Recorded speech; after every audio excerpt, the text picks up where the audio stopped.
में माँ हंसती है कि देखो मेरा पुत्र आया है। उसको रोने पर भी हंसी आती है, क्योंकि अगर बच्चा नहीं रोता तो माँ को चिंता होती कहीं गलत तो नहीं हो गया।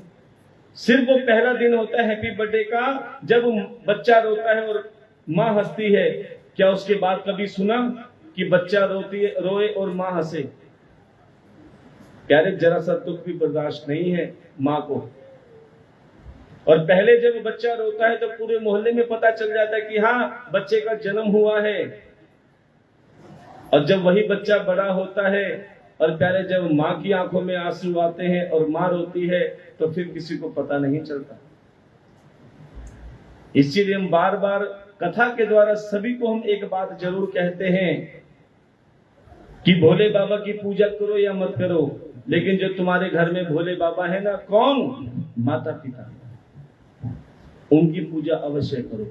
अगर तुम्हारे घर में माता पिता प्रसन्न हैं तो तुम्हें किसी मंदिर, किसी गुरुद्वारे जाने की जरूरत नहीं। जहां भी तुम रहोगे मंदिर बन जाएगा। जहां भी तुम जाओगे प्यारे, भोले बाबा ढूंढते हुए तुम्हें पहुंच जाएंगे और प्रेम करेंगे, क्योंकि तुम अपने घर के माता पिता को प्रसन्न रखते हो। और जिस घर में माता पिता दुखी हैं, जिस घर में माता पिता की आंखों में आंसू आते हैं प्यारे, फिर चाहे तुम कितना ही दूध चढ़ा लो, कितना ही गंगा जल चढ़ा लो, कितना ही बेलपत्र चढ़ा लो। कि एक बेटा अपनी मां से बहुत नफरत किया करता था। क्यों? क्योंकि उसकी मां काणी थी, एक आंख नहीं थी उसकी मां की। अब देखो, बच्चे में चाहे कितनी ही कमी हो, लेकिन मां का प्रेम कभी कम नहीं होता। हम आपसे पूछ लेते हैं, किसी के 4 बेटे हो, 3 तो समझदार हो और एक थोड़ा मंदबुद्धि हो, तो मां किस पर ज्यादा प्रेम दिखाती है? जो मंदबुद्धि होता है ना, उस पर ज्यादा प्रेम दिखाती है। क्यों? 3 तो अपना काम चला ही लेंगे, इसका कौन साथ देगा? और जिसका कोई साथ नहीं देता उसको मां साथ देती है, क्योंकि मां को परमात्मा कहा जाता है। परमात्मा का अर्थ परम आत्मा। लेकिन वो बेटा अपनी मां से बहुत नफरत किया करता था। जैसे जैसे बड़ा हुआ, मां अपना प्रेम लुटाती गई और प्यारे, वो छोटा सा बालक अपनी नफरत बढ़ाता गया। क्यों? क्योंकि जब वो बच्चा स्कूल में जाता तो सब उससे कहते, ओ अंधी के बेटे, ओ अंधी के बेटे, ओ काणी के बेटे। अब उन बच्चों से तो कुछ कहा नहीं गया, उल्टा अपनी मां से नफरत करने लगा। लेकिन मां ने कभी उसे गलत नजर से नहीं देखा, अपना सब कुछ लुटाने को तैयार थी। कर्जा करके उसे लिखाया, पढ़ाया, बड़ा किया। कर्जा करके उसकी शादी भी कर दी। अब वो परिवार वाला बन गया। अब प्यारे, धर्मपत्नी आई। धर्मपत्नी ने सिर्फ एक बात अपने पति से कही कि अजी सुनते हो, अब मेरा तुम्हारी मां के साथ गुजारा नहीं है। अब दोनों में तुम्हें किसी एक को चुनना पड़ेगा, या तो अपनी काणी मां को चुन लो या अपनी धर्मपत्नी को चुन लो। और प्यारे, बार बार कहते हैं, पूत कपूत हो सकता है लेकिन माता कुमाता नहीं हो सकती। अब प्यारे, वो बेटा अपनी धर्मपत्नी को लेकर, अपने बच्चों को लेकर उस अंधी बुढ़िया को छोड़कर दूर जाके अपना मकान लिया, और वो भी आलीशान, क्योंकि अच्छा खासा कमाने लगा था। ये भूल गया कि अपने पेट की रोटी त्याग कर उसे खिलाती थी।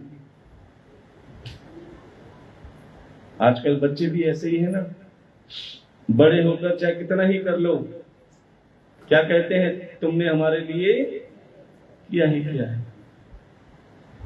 अब प्यारे, दूर जाके वो रहने लगा। अब वो इकलौता बेटा था, वो भी छोड़ के चला गया।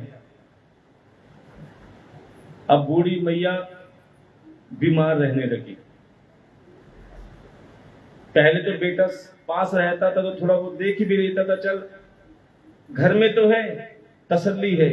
लेकिन अब उस बूढ़ी मैया को कोई पानी पिलाने वाला भी नहीं। 104 105 बुखार हो गया, शरीर तप रहा है, लेकिन घर में दवाई तो बहुत दूर की बात है, खाने को अन्न का दाना भी नहीं है। तब प्यारे वही मां अपने बेटे को याद करती है और क्या फरियाद करती है? माँ बेटे को याद करे, रो रो यही फरियाद करे। माँ बेटे को याद करे, रो रो यही फरियाद करे। माँ बेटे को याद करे, रो रो यही फरियाद करे। माँ बेटे को याद करे, रो रो यही फरियाद करे। दिल रंगा मैं खून के आंसू बहाती हूँ, मैं खून के आंसू बहाती हूँ। बेटा तुमको जन के मैं पछताती हूँ, बेटा तुझको जन के मैं पछताती हूँ। माँ बेटे को याद करे, रो रो यही फरियाद करे। माँ बेटे को याद करे, रो रो यही फरियाद करे।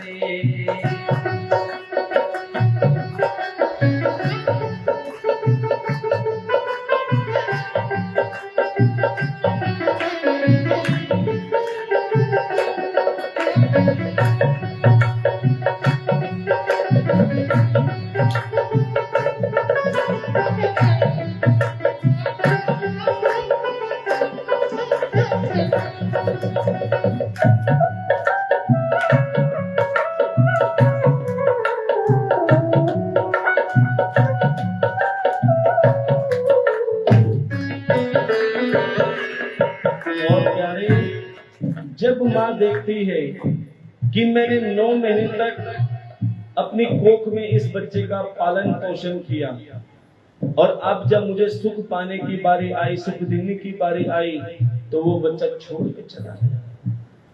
क्या कहती है वो? तेरी खातिर कितना कष्ट उठाया था, तेरी खातिर कितना कष्ट उठाया था। यही सोच के मैंने तुझको जाया था, यही सोच के मैंने तुझको जाया था। कि तू अपने दूध का कर्ज चुकाएगा, कि तू अपने दूध का कर्ज चुकाएगा। याद करेगा माँ को नहीं भुलाएगा, याद करेगा माँ को नहीं रुलाएगा। पर बेटा तू अपनी माँ को भूल गया, पर बेटा तू अपनी माँ को भूल गया। चंद सांसों में गुब्बारे सा फूल गया, चंद सांसों में गुब्बारे सा फूल गया। देखो एक बात ध्यान रखना कि जो संसार के आगे आंसू बहाता है कोई नहीं सुनता,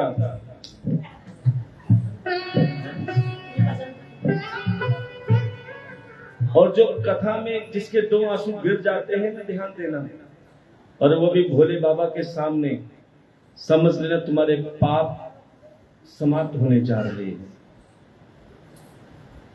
कि कथा में मजाक तो सब उड़ाते हैं, ये खाने कमाने के लिए आए हैं। हम बार बार कहते हैं किसी को कथा में आनंद आता है, किसी को दिल से लगती है। जिसको लगे कि कथा मेरे जीवन पे चल रही है, असल में वही कथा सुन रहा है। और किसी को कथा शोर लगती है, कोई कमियां निकालने आता है, कोई कुछ करने आता है। भगवान कहते तुम किसी भाव से आओ, आओ तो सही। अब प्यारे जैसे वो अपने बेटे को याद कर रही थी, और प्यारे बेटा अपनी मां को भूल चुका था। ध्यान देना सच में, अब उसका भी मन किया कि मैं अपने बेटे के पास जाऊं, लेकिन क्या करूं, तड़प रही है, भूख के मारे बेचैन हो रही है। उसने सोचा कि एक बार मैं अपने बेटे से स्वयं मिलने जाऊं। अब प्यारे, वो भूखी प्यासी दुखी मां निकल पड़ी नंगे पैर। रात्रि का समय था, इतनी दूर घर तक कि चलते चलते चलते सुबह हो गई। उसने सोचा कि शायद मैं अपने बेटे के पास जाऊंगी, मेरी हालत देख के मुझे गले से लगा लेगा, मुझे प्यार करेगा, मुझे चूमेगा। अब जैसे ही मां अपने बेटे की आलीशान कोठी के सामने पहुंची, क्या था, चौकीदार खड़ा हुआ था गेट पे। जैसे ही मां जाने लगी, चौकीदार ने कहा, ए बुढ़िया कहां जाती है? बोले, मैं अपने बेटे से मिलने के लिए आई हूं, मुझे अपने बेटे के पास जाने है। और चौकीदार ने कहा, तू अंदर नहीं जा सकती। बोले, क्यों? बोले, तेरे बेटे ने ही मना किया है, कोई अंधी बुढ़िया, कोई काणी बुढ़िया आए तो उसे घर के अंदर मत आने देना। अब उस मां के दिल पर मानो तीर लग गया कि जिस बच्चे को मैंने उंगली पकड़ के चलना सिखाया, पाला पोसा बड़ा किया, आज वो मुझे अपनी आंखों पर देख भी नहीं पाता। कोई बात नहीं, वो मुझे ना देखे, मैं उसे देखने के लिए यही चौखट पे बैठ जाती हूँ। भूखी प्यासी बीमार वो बूढ़ी मैया चौखट पे बैठ गई कि मेरा बेटा अब आएगा, अब आएगा। क्या हुआ? बेटा आया अपनी लग्जरी लंबी वाली कार लेकर। प्यारे, बेटा तो बाद में आया, लेकिन उससे पहले उस बूढ़ी मैया के प्राण निकल गए। जैसे ही वो बेटा बाहर निकला, उसने शीशे में देखा उसकी मां मरी पड़ी है। उसने देखे का अनदेखा करके आगे गाड़ी निकाल ली, लेकिन जैसे थोड़ी सी आगे गाड़ी करी, शीशे में से क्या देखा? मां के हाथ में एक कागज था। मां के हाथ में एक कागज था। उस बेटे ने सोचा जरूर मकान के कागज होंगे। देखो, मां की चिंता नहीं, मकान की चिंता है।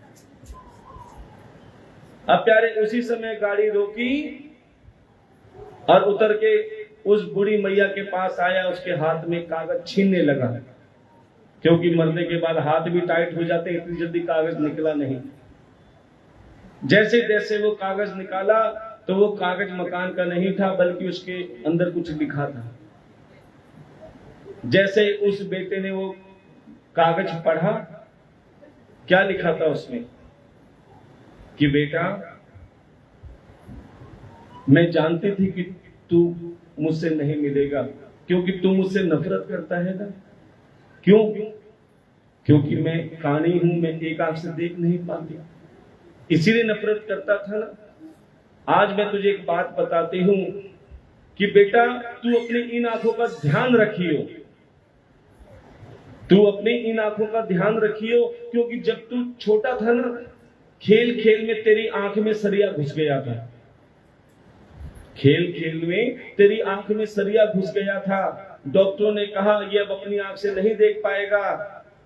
तब मैंने ही डॉक्टर से कहा था, भले ही अपनी आंख से ना देख पाए, लेकिन इसकी अपनी मां की आंख से जरूर देखेगा। उस समय प्यारे, मैंने अपनी आंख तुझे दे दी। और प्यारे, जिसने तुझे अपनी आंख दी, प्यारे, उसी मां से तू नफरत करता है। प्यारे, मां जैसा ना आज तक हुआ है, ना कभी होगा। लेकिन आजकल के जो, हम तो कहेंगे धुंधकारी, जो अपने माता पिता का अनादर करते हैं, अपमान करते हैं, प्यारे, उन्हें भगवान की पूजा करने का कोई अधिकार नहीं। कि एक बार हम किसी के घर गए थे, शायद उस दिन निर्जला एकादशी थी, जगह जगह शरबत बट रहा था। हम उनके घर में गए, बूढ़ा और बुढ़िया दोनों ही थे। जब हम उनके घर में गए तो एक बूढ़ा उस पलंग पे, एक बुढ़िया उस पलंग पे। इतनी भी शक्ति नहीं थी कि उठ के पानी का गिलास भी पी ले। उनका भाव था कि कोई आए तो हमें पानी पिला दे। जैसे ही हम उनके घर पे गए, हमने उनसे पूछा कि आपके बेटे कहाँ गए हैं? बोले आज निर्जला एकादशी है ना, वो शरबत बांटने गए हैं। देखो बाहर तो शरबत बांट रहे हैं और घर में माता पिता प्यासे भूखे पड़े हैं। तो प्यारे भगवान ऐसे शरबत को स्वीकार नहीं करता कि बाहर भंडारे चल रहे हैं और घर में माता पिता भूखे हैं। प्यारे भोले बाबा ऐसे भंडारे को भी स्वीकार नहीं करता। कहते हैं जो तुम्हारे घर में माता पिता हैं उनका आदर करना आरंभ कर दो। तुम्हारे घर में जो बड़े बुजुर्ग हैं उनका सम्मान करना आरंभ कर दो। विश्वास मानो मेरा भोले बाबा अपने आप प्रसन्न हो जाएगा। तुम्हें उसे प्रसन्न करने की जरूरत नहीं है। लेकिन एक बेटा ऐसा भी है जिसने अपनी मां से कहा कि मां, सब कहते हैं ना कि कोई बेटा अपना दूध का कर्ज नहीं उतार सकता, आज मैं अपने दूध का कर्ज उतारूंगा। आज मैं तेरे साथ सोऊंगा। देखो शादी से पहले हर बेटे अपने माता पिता के साथ सोते हैं, लेकिन शादी होने के बाद उनका परिवार बन जाता है। फिर शायद ही कोई ऐसा बेटा होगा जो माता पिता के साथ कभी सोया होगा। सबको अपना परिवार अच्छा लगता है, लेकिन उस बेटे के मन में आया ये कहावत मैं झूठी करूंगा कि दूध का कर्ज कोई उतार नहीं सकता। मां, आज मैं तेरे साथ सोऊंगा। बूढ़ी मैया बड़ी प्रसन्न हुई कि आज मेरा लाल मेरे साथ सोएगा। देखो आज जो बूढ़े माता पिता हम बार बार कहते हैं अकेले रहते हैं ना, परिवार तो बहुत बड़ा है लेकिन उनके पास आने को कोई तैयार नहीं। 36 बीमारियां लग जाती हैं। बीमारी क्या कि कोई 2 घड़ी हमसे प्रेम से बात कर ले, 2 घड़ी कोई हमारे मन की सुन ले, यही बीमारी है बस। हफ्ते में अगर एक बार भी कोई बेटा अपनी माता पिता के पास चला जाता है, प्रेम से बोल लेता है ना, तो समझ लेना आधी बीमारी दूर हो जाती है, आधी दवाइयां दूर हो जाती हैं। क्यों? अपने बच्चों का इंतजार करते हैं। अब वो बूढ़ी मैया बड़ी प्रसन्न हुई। क्यों? आज उसका बेटा उसके साथ सो रहा है। जैसे बेटा सोया, मां बूढ़ी थी और कहते हैं जो ज्यादा बूढ़े हो जाते हैं ना उनको नींद थोड़ी कम आती है, बार बार नींद खुल जाती है। अब बेटा सोया क्योंकि सुबह काम पे जाना था। जैसे ही मां थोड़ी देर तक सोई, उसके बाद मां की नींद खुल गई। अरे बेटा जरा उठ तो सही। क्या मां? बहुत प्यास लग रही, थोड़ा पानी पिला दे। अरे मां अभी लाया। क्यों? दूध का कर्ज उतारना था। चिंता मत कर, मैं अभी लाया।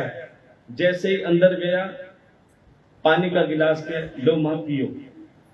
अब बूढ़ी मैया का हाथ कांप रहा था, थोड़ा सा मुंह पे लगाया, एक आध घूंट पी और जैसे ही रख रही थी गिलास हाथ से छूट गया। और कहां छूटा? जहां बेटे का बिस्तर था, पूरा बिस्तर गीला हो गया। अब बेटे को गुस्सा तो आया, लेकिन क्या? दूध का कर्ज उतारना था। बोले मां कोई बात नहीं, मैं सो जाऊंगा, तू चिंता मत कर, तू सो जा, आराम कर, देख मैं तेरे साथ हूं ना, सो जा। मां निश्चिंत होकर सो गई। बेटा भी सोया ही था, नींद आने ही वाली थी, तब मां की नींद फिर खुल गई। अरे बेटा जरा उठ तो सही, प्यास लग रही, थोड़ा पानी और पिला दे। अब पहले तो फुर्ती से गया, अच्छा मां अभी लाता हूं। गया, जैसे तैसे पानी का गिलास ले मां पी। मां ने फिर थोड़ा थोड़ा पिया, हाथ हिलाते हुए, और प्यारे फिर रखते समय फिर गिर गया। अब बेटे को उससे ज्यादा गुस्सा आया, लेकिन मां का दूध का कर्ज उतारना था। अरे मां कोई बात नहीं, गिर जाता है, तू लेकिन सो जा, मुझे सुबह काम पे जाना है। देख मुझे बहुत काम है ना, तू आराम से सो जा, परेशान मत कर। अब प्यारे जैसे ही बेटा सोया, नींद ही आने वाली थी, तभी मां की नींद फिर खुल गई, क्योंकि मां को खुशी थी कि मेरा बेटा आया है। अरे बेटा थोड़ा सा उठ, पानी। अरे मां तू पागल तो नहीं हो गई? जब देखो पानी दे दे, पानी दे दे, पानी दे दे। कितनी बार दूं पानी? एक बार में नहीं पी सकती जितना पीना है, बार बार परेशान करती है बोल के। अब तो माँ कहती है बेटा हो गया दूध का कर्जदा, हो गया दूध का कर्जदा। अरे मैं तो तेरे से कहकर पानी मांग रही हूं, तू जब छोटा सा था ना तो तू बोल भी नहीं पाता था। छोटे से बच्चे कभी बोलते हैं, लेकिन माँ का प्रेम देखो, बिना बोले उस बच्चे को कब प्यास लगती है, कब भूख लगती है, कहां दर्द हो रहा है। आज माता पिता का दर्द बच्चे नहीं देख पाते, लेकिन उस समय जब बच्चे बोलते भी नहीं थे, कब हंसली हो रही है।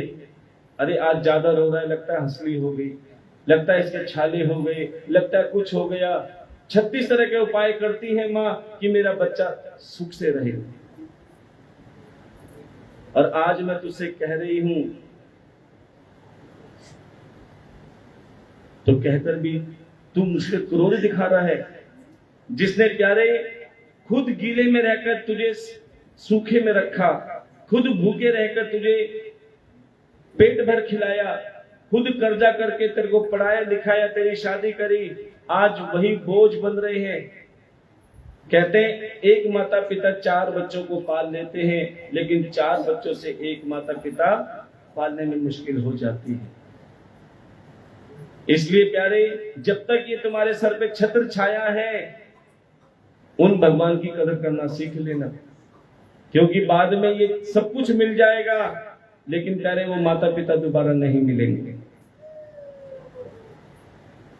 क्योंकि जब ये छत्र छाया उठ जाती है, तब प्यारे बच्चों को पता चलता है कि माता पिता होते हैं तो भाई भी आगे आगे दिखाने के लिए आते हैं, और जब उनकी छत्र छाया उठ जाती है तो प्यारे वो भी अपना रंग पलटने में देर नहीं लगाते। और अचानक जब संदेशा आता है तो प्यारे दिल पर क्या बीतती है। चिट्ठी न कोई संदेश, जाने वो कौन सा देश, जहां तुम चले गए, जहां तुम चले गए, जहां तुम चले गए। चिट्ठी न कोई संदेश, जाने वो कौन सा देश, जहां तुम चले गए, जहां तुम चले गए, जहां तुम चले गए। चिट्ठी न कोई संदेश, जाने वो कौन सा देश, चिट्ठी न कोई संदेश, जाने वो कौन सा देश, जहां तुम चले गए, जहां तुम चले गए, जहां तुम चले गए। इस दिल में लगा कर थे, जाने वो कौन सा देश, जहां तुम चले गए, जहां तुम चले गए, जहां तुम चले गए।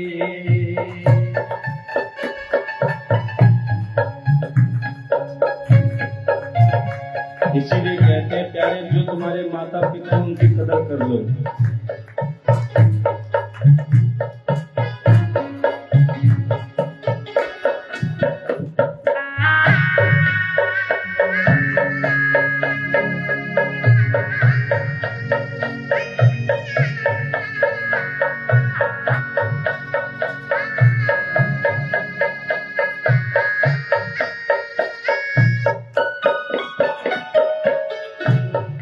और कुछ ऐसे बच्चे होते हैं जिनकी गोदी में माता पिता के प्राण छूटते हैं। ध्यान देना, वो बड़े सौभाग्यशाली होते हैं। लेकिन कई बार ऐसा होता है कि काल किसी का इंतजार नहीं करता, समय किसी का इंतजार नहीं करता। चाहे कितनी ही सेवा करो, और जब अंत समय जब आता है, कितनी ही कोशिश कर लो, प्यारे बच्चों के आने से पहले माता पिता के प्राण छूट जाते हैं। उस समय वो कितना तड़पते होंगे, किसी न किसी में उनके प्राण अटके होते हैं, कितना पुकारते होंगे। क्या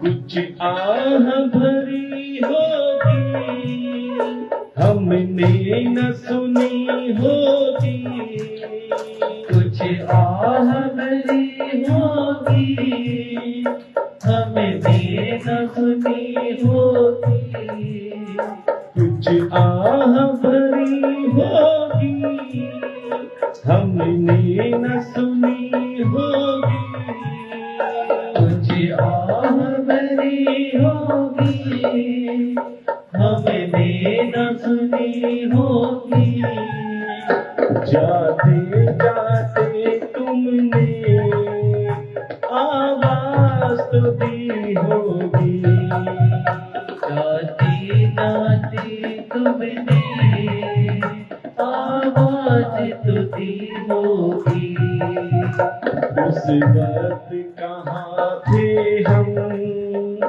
जब निकला तेरा दम, जहाँ तुम चले गए, जहाँ तुम चले गए, जहाँ तुम चले गए, चिट्ठी न कोई संदेश, जाने वो कौन सदे, जहाँ तुम चले गए, जहाँ तुम चले गए, जहाँ तुम चले गए, चिट्ठी न कोई संदेश, जाने वो कौन सदे, चिट्ठी न कोई संदेश, जाने वो कौन सदे, जहाँ तुम चले गए, हाँ जहाँ तुम चले गए, इसे दिल भी लगा करके, जाने वो कौन सदे, जहाँ तुम चले गए, जहाँ तुम चले गए, जहाँ तुम चले गए। इसीलिए प्यारे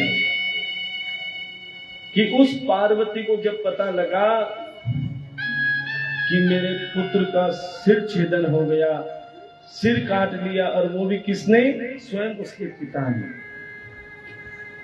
अब तो उस पार्वती को इतना क्रोध आ गया, इतना क्रोध आ गया, उसने अपनी कई शक्तियां उत्पन्न कर दी और कहते हैं सभी देवी देवताओं का विनाश कर दो। अब तो सभी देवी देवतियां, बेटा बच्चों को चुप रहो, सभी देवियां देवताओं को प्रताड़ित करने लगी, मारने लगी। सब देवता घबरा गए कि ये क्या हुआ। वो पार्वती स्वयं महाकाली बन गई और सबका भक्षण करने लगी। सब देवता घबरा गए क्योंकि उस महाकाली के प्रकोप से कोई बच ना सका। बोले सब के सब भोले बाबा के पास गए कि भोले बाबा, ये बहुत अनिष्टकारी कार्य हुआ है कि एक मां को अपने बच्चे से तुमने अलग कर दिया है। सब के सब जगदम्बा की स्तुति करने लगे, प्रार्थना करने लगे कि हे मां प्रसन्न हो जाओ, प्रसन्न हो जाओ। प्यारे, जिसका बेटा शव अवस्था में बिना सिर के पड़ा हो, वो कैसे प्रसन्न हो जाए। जरा सा दुख बर्दाश्त नहीं कर सकती मां, और आज अपने पुत्र को ये हालत देखकर सब प्रार्थना कर रहे हैं, स्तुति कर रहे हैं, लेकिन वो नहीं मानी। तब प्यारे स्वयं देवों के देव, देवादि महादेव उस पार्वती के आगे हाथ जोड़ के खड़े हो गए। ध्यान देना सज्जनों, आपने देखा भी होगा जब काली को क्रोध आया था तो स्वयं भोले बाबा उनके कदमों में लेट गए थे। क्योंकि त्रिया हट के आगे कोई नहीं जीत सकता। अब प्यारे भोले बाबा ने कहा कि पार्वती चिंता मत करो, जिस पुत्र के लिए तुम रो रही हो आज तक ऐसा हुआ नहीं, लेकिन मैं तुम्हारे लिए नियम पलट देता हूं। इस पुत्र को मैं जीवित कर दूंगा। तभी अपने गणों को भेजा कि उत्तर दिशा में जाओ और जो भी मां अपने पुत्र से पीट करके लेटी दिखाई दे, इसीलिए सबसे कहा जाता है ना, अपने पुत्र की साइड मुंह करके सोना चाहिए, और सभी महिलाएं सोती भी हैं। बोले कोई ऐसी मिल जाए उत्तर दिशा में जो अपने पुत्र से पीट करके सोए, उसका शीश काट के मुझे दे देना और वो शीश मैं पुत्र पे लगा दूंगा। अब प्यारे उत्तर दिशा में सब गण गए, सब जगह देखा कि सब माएं अपने पुत्र की मुख करके सो रही हैं। हैरान हो गए, क्योंकि प्यारे मां की ममता ही ऐसी होती है कि कोई मां अपने पुत्र को अपने से अलग नहीं देखना चाहती। लेकिन प्यारे जब घूमते घूमते क्या देखा, एक वन में एक हथनी अपने पुत्र की पीट करके सो रही थी। उसी क्षण उन गणों ने उसके पुत्र का शीश काटा, अर्थात गज का शीश काटा और भोले बाबा को ला कर दिया। और प्यारे तुरंत भोले बाबा ने वो गज का शीश गणेश जी के शरीर से जोड़ दिया। और प्यारे जैसे ही गंगा जल की छिड़काव किया, प्यारे वो पुत्र ओम नमः शिवाय, ओम नमः शिवाय, ओम नमः शिवाय करके जागृत हो गया। प्यारे ओम नमः शिवाय में इतनी ताकत है, ये पंचाक्षरी मंत्र जो है ये मुर्दे में भी प्राण डाल सकता है, लेकिन वो भाव से बोला जाए। हम बार बार कहते हैं सबसे शक्तिशाली वस्तु लोहा होती है, और लोहे से शक्तिशाली वस्तु है आग। जो आग उस मजबूत लोहे को भी गला सकती है, और उस आग से शक्तिशाली होता है पानी, जो उस शक्तिशाली आग को भी बुझा देता है। और पानी से शक्तिशाली कौन? इंसान, जो उस पानी को ही पी जाता है। और इंसान से शक्तिशाली मृत्यु, जो उस इंसान को काल का ग्रास बना लेती है। और प्यारे उस मृत्यु से शक्तिशाली होती है प्रार्थना। और प्रार्थना भी जब वो पंचाक्षरी मंत्र ओम नमः शिवाय जुड़ जाए, या हम महामंत्र मृत्युंजय मंत्र जुड़ जाए, तो विश्वास मानो, चाहे कितना भी बीमार आदमी, कितना भी किसी भी अंतिम समय में चल रहा हो, और विश्वास से अगर उसके नाम का कोई हम अनुष्ठान करते हैं, कार्य करते हैं, तो प्यारे अगर वो समय पर किया जाए तो उसमें भी प्राण आ सकते हैं। और प्यारे अब गजानन गणेश जी महाराज, जिनका शीश गज का हो गया, बड़े प्रेम से भोले बाबा को प्रणाम किया। माता पार्वती प्रसन्न हुई, और कार्तिकेय जी और गणेश जी खूब अपने माता पिता की सेवा करने लगे, धीरे धीरे बढ़ने लगे। अब कहते हैं जब बच्चे बढ़ जाते हैं ना, तो माता पिता को उनके विवाह की भी चिंता होती है। अब माता पिता सोचने लगे कि कार्तिकेय और गणेश जी दोनों बड़े तो हो गए, और जब भी विवाह की बात आती थी दोनों जिद करते थे, पहले मैं विवाह करूंगा, पहले मैं विवाह करूंगा। अब इससे भोले बाबा और पार्वती जी ने एक उपाय सोचा, दोनों को बुलाया और कहा कि देखो पुत्र, जो ब्रह्मांड की 7 परिक्रमा करके पहले लौट आएगा, उसका विवाह में हम पहले करेंगे। अब इतना सुनते ही कार्तिकेय जी तो फुर्तीले थे, तुरंत निकल गए। लेकिन गणेश जी भारी भरकम थे हमारी तरह, और कहते हैं जो हट्टे कट्टे होते हैं मोटे तगड़े होते हैं ना, वो एक नंबर के आलसी होते हैं। पतले दुबले तो भाग भाग के काम कर लेंगे,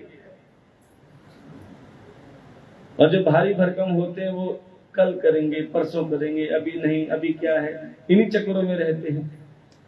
अब गणेश जी सोचने लगे, कार्तिकेय जी तो निकल गए परिक्रमा के लिए, लेकिन पार्वती मैया ने गणपति जी को बहुत शक्तियां दे रखी थी, और एक शक्ति ज्ञान की भी थी, जिसके कारण गणेश जी को ज्ञान का भंडार कहा जाता है। गणेश जी ने सोचा, भैया मैं तो परिक्रमा करने में असमर्थ हूं, ना मुझसे दौड़ा जाए ना भागा जाए, लेकिन उन्हें एक बात जरूर ज्ञात थी कि शास्त्रों में लिखा है माता पिता के चरणों में ब्रह्मांड होता है, माता पिता के चरणों में ब्रह्मांड होता है। अब तो गजानन गणेश महाराज ने बड़े प्रेम से भोले बाबा और पार्वती मैया से कहा, पिताश्री माताश्री आओ, यहां विराजो। प्रेम से धूप दीप नैवेद्य बेलपत्र से खूब पूजा करी, पहले तो आवाहन किया, ओम नमो शंभवाय च मय भवाय च शंकराय च मयस्कराय च शिवाय च शिवतराय च नमो नमः, ओम श्री शाम सदा शिवाय नमो नमः। प्रेम से पूजा अर्चन की। उसके बाद प्यारे परिक्रमा आरंभ कर दी। हर हर महादेव शंभु काशी विश्वनाथ शंभु, हर हर महादेव शंभो काशी विश्वनाथ शंभो, हर हर महादेव शंभु काशी विश्वनाथ शंभु। हर हर सभी बोलेंगे, शंभो काशी विश्वनाथ शंभो, काशी विश्वनाथ शंभु, काशी विश्वनाथ शंभु, काशी विश्वनाथ शंभो, काशी विश्वनाथ शंभो। हर हर महादेव शंभु काशी विश्वनाथ शंभु, हर हर महादेव शंभो काशी विश्वनाथ शंभो। इसी प्रकार प्यारे 7 परिक्रमा पूरी होने के बाद बोले, पिताजी अब मेरा विवाह कर दीजिए। अब भोले बाबा पार्वती मैया कहती है, पुत्र आप ऐसा क्यों कह रहे हो कि पहले विवाह? हमने तो शर्त रखी थी कि जो ब्रह्मांड के साथ परिक्रमा करके आएंगे उसका विवाह पहले होगा। बोले, पिताजी एक बात बताओ, मैं शास्त्र निमित्त बात ही कह रहा हूं। शास्त्रों में लिखा है, अगर नहीं लिखा तो मुझे झूठ मान लेना, असत्य मान लेना। शास्त्रों में लिखा है कि माता पिता के चरणों में ब्रह्मांड होता है, और मैंने उसी शास्त्रों को निमित्त मानकर आप दोनों को बिठाकर मैंने आपकी साथ परिक्रमा कर ली, अर्थात ब्रह्मांड की साथ परिक्रमा कर ली। अब मेरा विवाह कर दीजिए। इतना सुनते ही भोले बाबा इतने प्रसन्न हुए, इतने प्रसन्न हुए। अरे गजानन गणेश महाराज, वाकई तुम ज्ञान के भंडार हो, और हम तुम्हारे इस ज्ञान के भंडार से प्रसन्न होकर तुम्हें वरदान देते हैं कि जब भी कोई पूजा होगी, जब भी कोई अनुष्ठान होगा, जब भी कोई महान यज्ञ होगा, सर्वप्रथम तुम्हारी पूजा होगी। देखो, कोई भी पूजा होती है सबसे पहले किसकी होती है? गणेश जी। अच्छा, थोड़ी सी परीक्षा ले लें, कुछ याद है कि नहीं आपको कि जो मंगल कलश उठाया था वो जल क्या था? जोरदार ताली बस। देखो, बच्चे के लिए जोरदार ताली बस स्वागत करेंगे। तभी तो कहते हैं बचपन में भक्ति अमृत के समान है। जो बचपन में बच्चा 15 मिनट में भक्ति कर लेगा, बुढ़ापे में वो 6 घंटे में भी नहीं हो पाएगी। इसलिए हम सबसे कहते हैं, कोशिश करो अपने बच्चों को साथ लेके आओ। अरे तुमने बचपन में अमृत नहीं पिया, कोई बात नहीं। जवानी में दूध घी नहीं पिया, कोई बात नहीं। अरे कम से कम बुढ़ापे में पानी तो पी लो। आप पानी पियो, लेकिन बच्चों को अमृत पिलाओ। कथा में 10 बात सुनेंगे, अरे एक बात तो दिमाग में बैठेगी। हम बार बार कहते तुम्हें 7 दिन की कथा समझ में आए, ये जरूरी नहीं।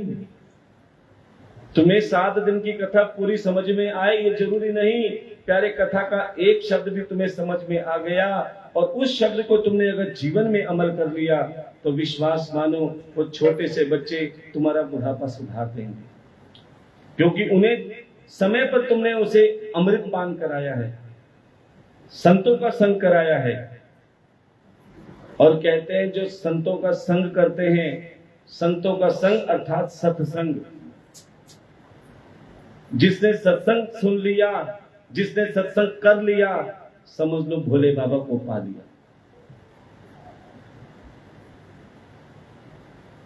तो लोटे में जल तो हो गए नारायण भगवान, और लोटे में जो सिक्का है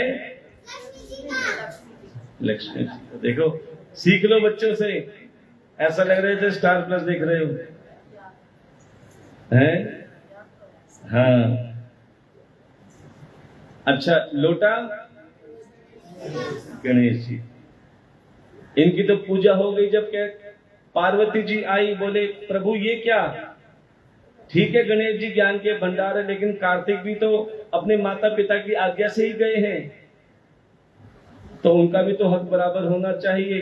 तो मैं चाहती हूं जितना सम्मान गणेश जी का हो उतना कार्तिक का भी होना चाहिए, और आप उसे भी वरदान दो कि जब तक कार्तिक की पूजा नहीं होगी गणेश जी की पूजा भी अधूरी रहेगी।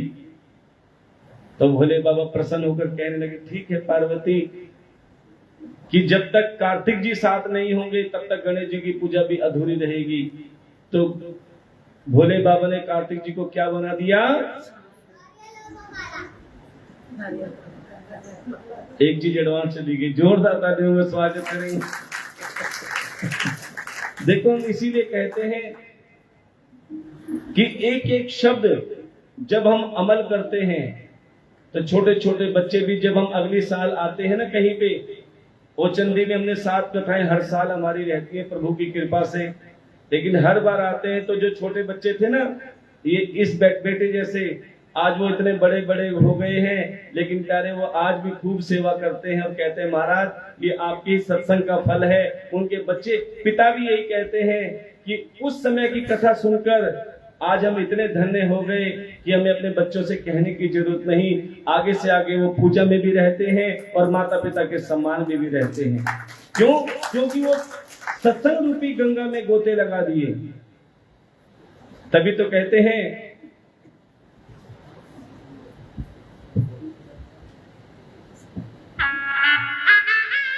क्योंकि ये संत समागम क्या है?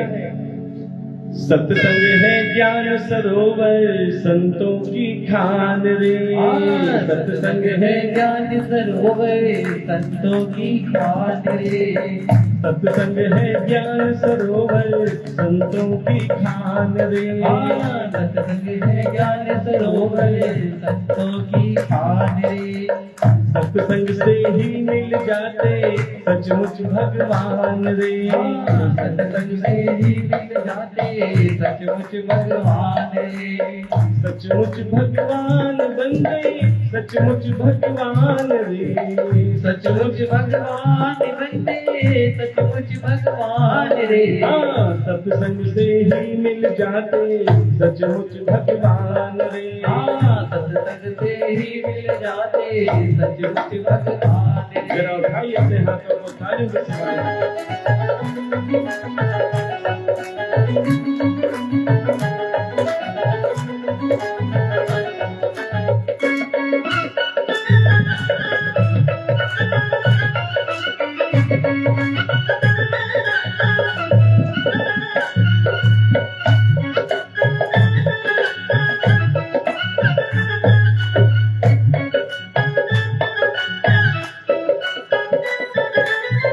सत्संग से ही मिल जाता मंजिल का रास्ता। सत्संग से ही मिल जाता मंजिल का रास्ता। सत्संग से ही मिल जाता मंजिल का रास्ता। सत्संग से ही मिल जाता मंजिल का रास्ता। सत्संग के राहियों को जग से क्या वास्ता। सत्संग के राहियों को जग से क्या वास्ता। क्यों? सत्संग है बहती गंगा, कर लो स्नान रे। सत्संग है बहती गंगा, कर लो स्नान रे। सत्संग से ही मिल जाते सचमुच भगवान रे। सत्संग से ही मिल जाते सचमुच भगवान। जरा उठाइए अपने हाथों को, तालियों की सेवा में लगाइए।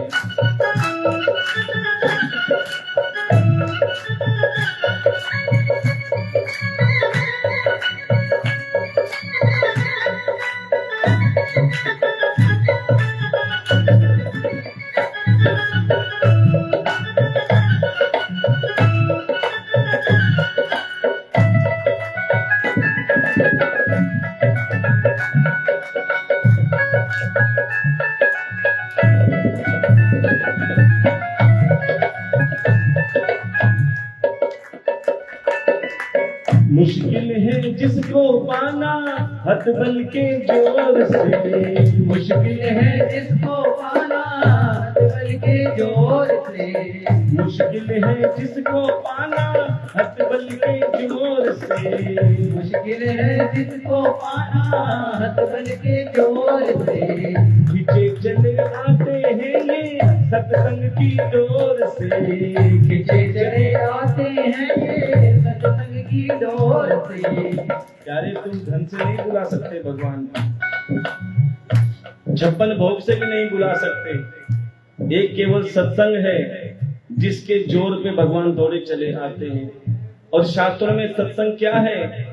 सत्संग तो है कान्हा की मुरली की तान रे। सत्संग तो है कान्हा की मुरली की तान रे। हाँ, सत्संग से ही मिल जाते सचमुच भगवान रे। सत्संग से ही मिल जाते सचमुच भगवान रे।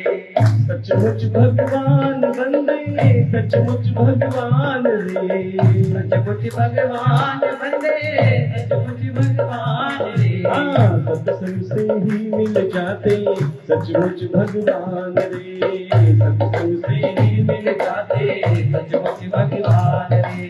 सत्संग से ही मिल जाते सचमुच भगवान रे। सत्संग से ही मिल जाते सचमुच भगवान रे। सचमुच भगवान रे। सचमुच भगवान रे। सचमुच भगवान रे। प्रेम से बोलना पड़ेगा। हरे हरे महादेव। और प्यारे, जैसे ही गणेश जी का विवाह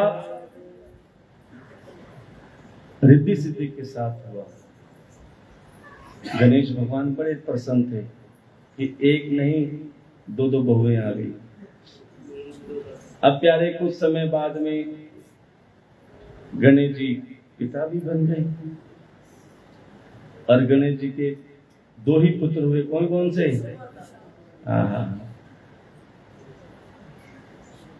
अब तो भरा पूरा परिवार हो गया, लेकिन अभी भी कार्तिक जी तो चक्कर ही काट रहे हैं। इधर शादी भी हो गई, पुत्र भी हो गए और खूब परिवार मस्त हो रहा है।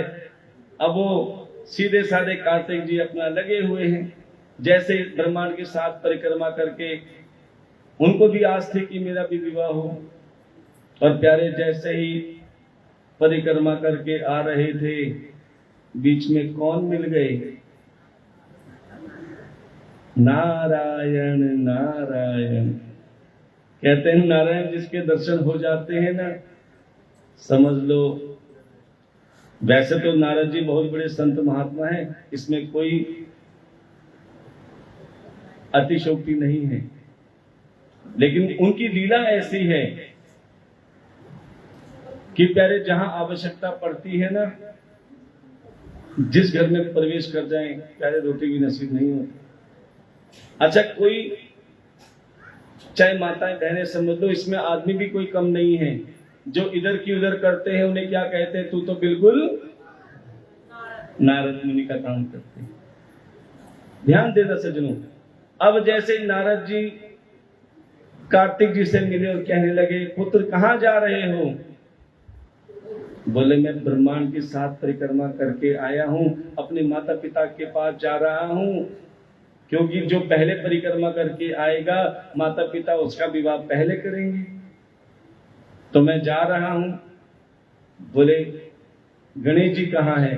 बोले मेरे पीछे आ रहे होंगे, क्योंकि मैं तो फुर्तीला हूं ना, मैं पहले ही निकल गया था। जब मैं निकला तो वो बैठे हुए थे, इसका मतलब मेरे पीछे होंगे, मेरा विवाह पहले होगा।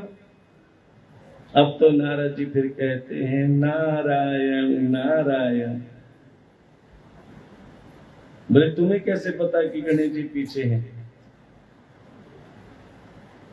एक बात कहूं?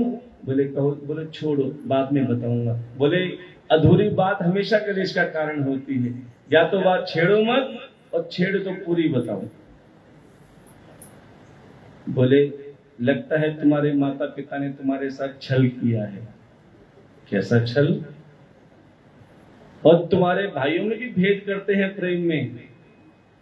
बोले मेरे माता पिता हमसे भेद करते हैं। बोले कैसे? बोले तुमसे ज्यादा गणेश जी से प्रेम करते हैं। बोले वो कैसे? बोले तुम्हें तो परिक्रमा करने के लिए भेज दिया, उससे पहले तो गणेश जी का विवाह भी कर दिया। और तो और क्या बताएं, एक नहीं तुम तो अकेली के, उनके तो दो दो बहुएं आ गई, और बहुएं नहीं दो दो पुत्र भी हो गए। तुम परिक्रमाएं करते रहो बस। अब प्यारे उनको पूरा भर दिया। अब तो कार्तिक जी को क्रोध आ गया। अब तो माता पिता के पास गए तो जरूर, पूछा भी नहीं कि मेरा विवाह करो या मत करो, गणेश जी कहाँ है, क्या हुआ, क्योंकि सब कुछ पता चल गया। अब तो माता पिता के चरण छुए और निकल पड़े क्रोच पर्वत पे तप करने के लिए, तपस्या करने के लिए। माता पिता बुलाते रह गए, पुत्र रुको तो सही, रुको तो सही, लेकिन किसका पुत्र, कैसा पुत्र? हजारों वर्ष तक तप करने लगे। इधर तारकासुर जो कि देवताओं को प्रताड़ित कर रहा था, सबके सब कार्तिक जी के पास गए। भले एकमात्र तुम ही हो, क्योंकि तारकासुर को वरदान प्राप्त है, जो भोले बाबा के अंश से पुत्र प्राप्त होगा वही उसका वध करेगा, बाकी और कोई उसका वध नहीं कर सकता। अब प्यारे, सृष्टि के सुरक्षा के लिए और देवताओं के बचाव के कार्य के लिए वो कार्तिक जी तप से उठे और प्यारे तारकासुर से वध किया। और प्यारे तारकासुर से हजारों वर्ष तक युद्ध हुआ, क्योंकि तारकासुर भी कम नहीं था, माया भी था। लेकिन कहते हैं जिसको मायापति का आशीर्वाद होता है उसके साथ कोई माया भी छल नहीं कर सकती। प्यारे, उसी स्कंद अर्थात कार्तिक जी ने उस तारकासुर का वध कर दिया। बोल शंकर भगवान की जय। और प्यारे कि इधर भोले बाबा और पार्वती जो कि गणेश जी रिद्धि सिद्धि और शुभ लाभ के साथ बहुत प्रेम से रहा करते हैं, अचानक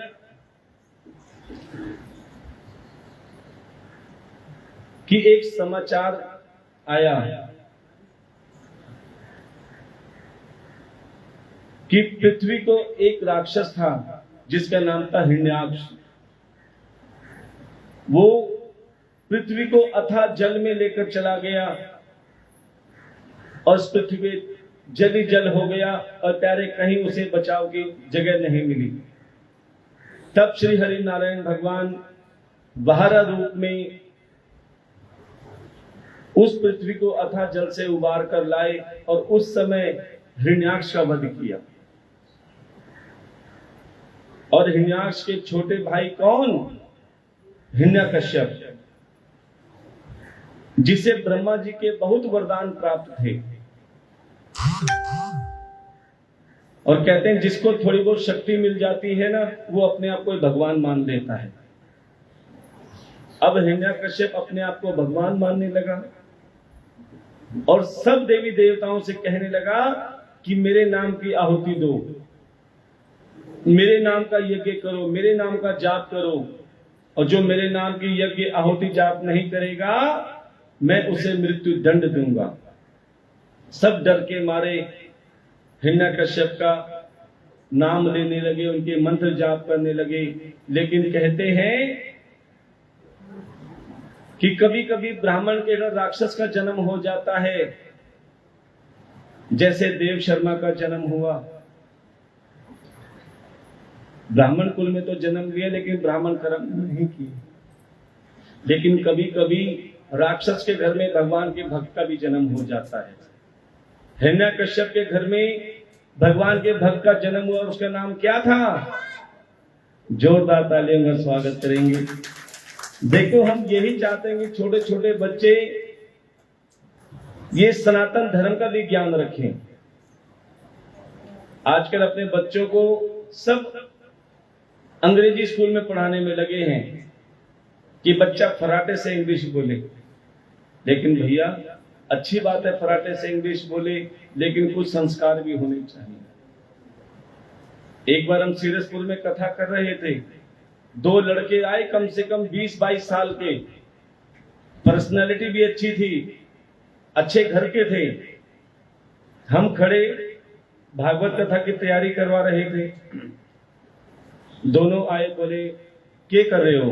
अब मुझे तो हरियाणी आदि समझ जाना अपने हिसाब से। हम क्या कर रहे हो? मैं जी हम भागवत कथा की तैयारी करें। क्या हो गया भागवत? कोई खेल खेलोगे? अब तो हम देखकर हैरान हो गए, इतने पढ़े लिखे सब कुछ होने के बाद में भी इनको ये नहीं पता भागवत क्या है। हमने उनसे पूछा, भैया कहां तक पढ़े हो? बोले हमने, कोई कहता है बीटेक कर ली, कोई कहता है हमने एमटेक कर ली। मैंने धिक्कार है तुम्हें ये बीटेक एमटेक पे, कि तुमने बाहर की किताबें तो खूब पढ़ी लेकिन तुम हिंदू ही हो ना? बोले हाँ हम हिंदू हैं। बोले तुम्हें भागवत कथा का नहीं पता?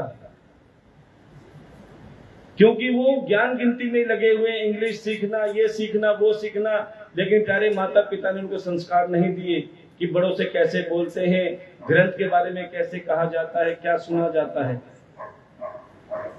इसलिए प्यारे, अति ज्ञान की भी बुरी है, क्योंकि जिसको ज्यादा ज्ञान आ जाता है ना, उसकी बुद्धि भी जल्दी भ्रष्ट हो जाती है कि मेरे से बड़ा तो कोई ज्ञानी नहीं।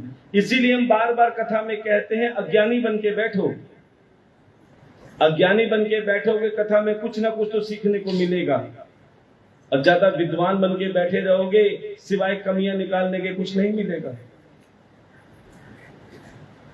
और कथा में आओ तो भिक्षुक बन के आओ, झोली खोल के बैठो कि बाबा हम तो तुम्हारे द्वार के भिखारी हैं। और भिखारी बन के बैठोगे तो भगवान तुम्हें कुछ ना कुछ जरूर देगा। और तुम अपने आप को धनवान बन के बैठ गए, हमारी तो बहुत किले हैं, हमारे तो बहुत किराया आता है, हमें क्या जरूरत है? तो प्यारे विश्वास मानो, खाली हाथ आओगे खाली हाथ ही जाओगे। इसलिए कथा में आओ प्यारे, झोली पसार के बैठो, विश्वास मानो।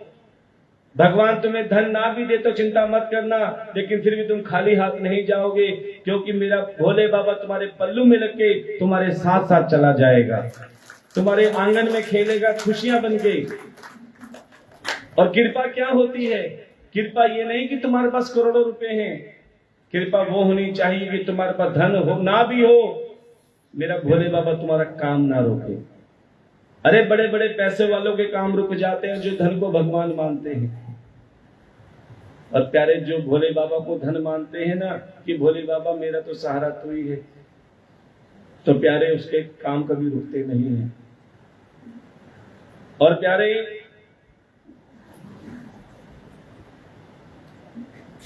कि जैसे जैसे हम कथा सुनते हैं वैसे वैसे हमारी व्यथा मिटती रहती है। अब हिरण्याक्ष के वध के बाद में हिरण्यकश्यप अपने आप को भगवान मानने लगा, लेकिन उसका पुत्र प्रहलाद वो श्री हरि नारायण भगवान का नाम लेने लगा। अब जितना प्रहलाद नाम लेता उतना उसका पिता उसे दुश्मनी निकालता। कभी उसे पहाड़ों से नीचे खिंचवाते, कभी उबलते हुए तेल की कढ़ाई में डाल देते। लेकिन हर बार देखो चमत्कार, कि जैसे ही छोटे से प्रहलाद को पहाड़ों से नीचे गिराते, श्री हरि नारायण भगवान उसे फूलों की तरह गोद में ले लेते हैं, क्योंकि जिसका रखवाला मेरा ठाकुर होता है, जिसका रखवाला मेरा भोले बाबा होता है, उसका कोई बाल भी बांका नहीं कर सकता। इसीलिए विश्वास रखो कि मैं अकेला नहीं हूं, मेरा भोले बाबा भंडारी मेरे साथ है। तेल के कढ़ाई में डालते उबलते हुए तेल शांत हो जाता। हिरण्यकश्यप हैरान, लगता है प्रहलाद तेरे साथ कोई शक्ति है, तेरे साथ कोई ना कोई शक्ति जरूर है जो तेरी रक्षा करती है।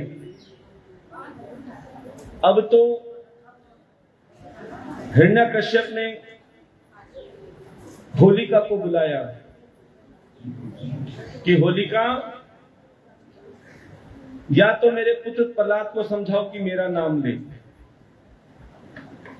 और नहीं तो मुझे पता है तुम्हें ऐसी शक्ति प्राप्त है, अग्नि तुम्हारा कुछ बिगाड़ेगी नहीं और इसका कुछ बचेगा नहीं।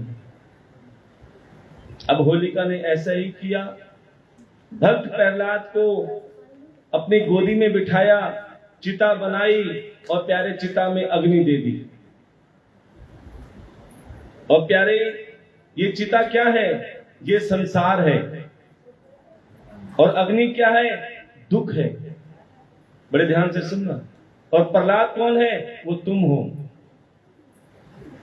जो चिता रूपी संसार में अग्नि रूपी दुख में रहकर भी मुस्कुराना जानता है।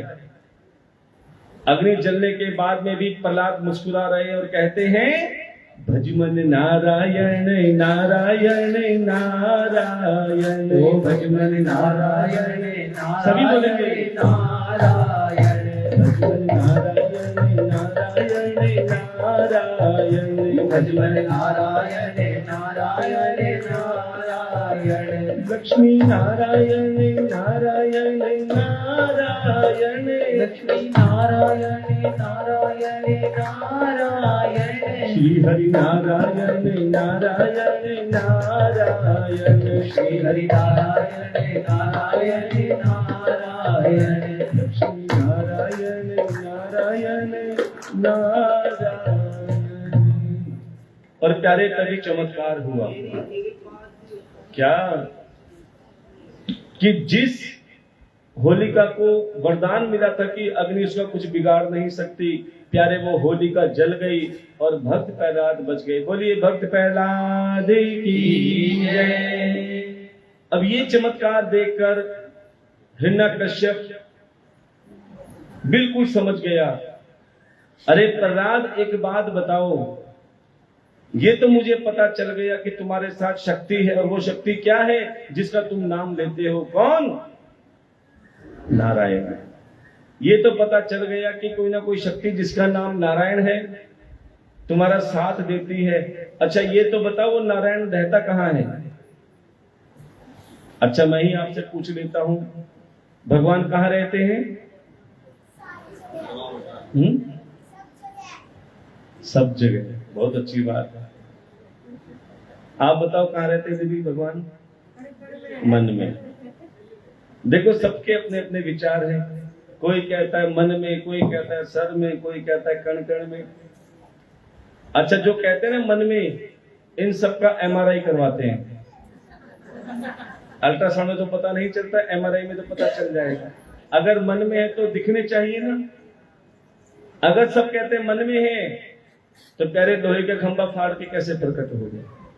ध्यान देना सज्जनों, अगर मन में होते हैं तो लोहे का खंभा फाड़। भगवान कहाँ है मैं तुम्हें बताता हूं। भगवान ना मन में है, ना सिर में है, ना कण कण में है। कहाँ है भगवान?